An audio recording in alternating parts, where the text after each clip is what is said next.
নমস্কার। আজ দেবগুরু বৃহস্পতি সম্পর্কে খুব সংক্ষিপ্ত কিছু আলোচনা করব। আমরা প্রায়শই দেবগুরু বৃহস্পতির সম্পর্কে শুনে এসেছি। দেবগুরু বৃহস্পতি কালপুরুষ রাশিচক্রের সবচেয়ে শুভ গ্রহ।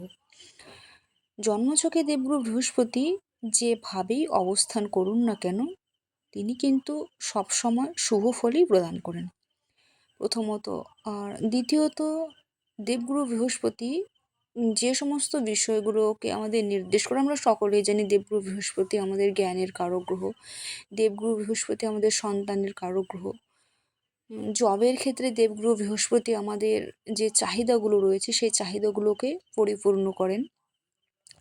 অন্যান্য গ্রহদের ক্ষেত্রে যেমন আমরা যদি জন্মছকে চন্দ্রকে দুর্বল করে দিই, তাহলে কিন্তু খুব সহজেই চন্দ্রের প্রতিকার করে আমরা কিন্তু চন্দ্রকে শক্তিশালী করতে পারি।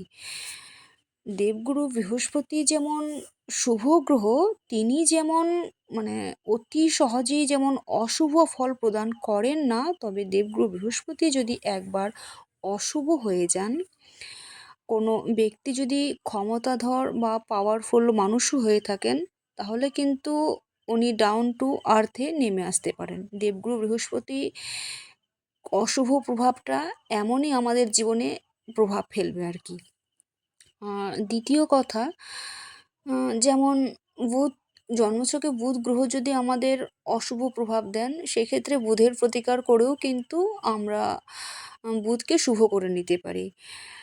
বুধ যে সমস্ত আমাদের রোগগুলোকে দিয়ে থাকে, যেমন অনেক সময় নার্ভের সমস্যা বুধ দিয়ে থাকে, কথাবার্তা সম্পর্কিত যে কোনো তোতলামি বা জটিলতা বুধ দিয়ে থাকে, কিন্তু এই জিনিসগুলোকে আমরা অনেক ক্ষেত্রে চিকিৎসার মাধ্যমে সেরে নিতে পারি। কিন্তু দেবগুরু বৃহস্পতি আমাদের জন্মছকে এমন কিছু রোগ দিয়ে থাকেন যেগুলো থেকে সুস্থ হওয়া কখনোই সম্ভব নয়, অর্থাৎ অনিরাময়যোগ্য বা নন কিউরেবল রোগ দেবগুরু বৃহস্পতি কিন্তু আমাদের দিয়ে থাকেন, যেমন ক্যান্সার, সুগার, স্ট্রোক এবং প্যারালাইসিস।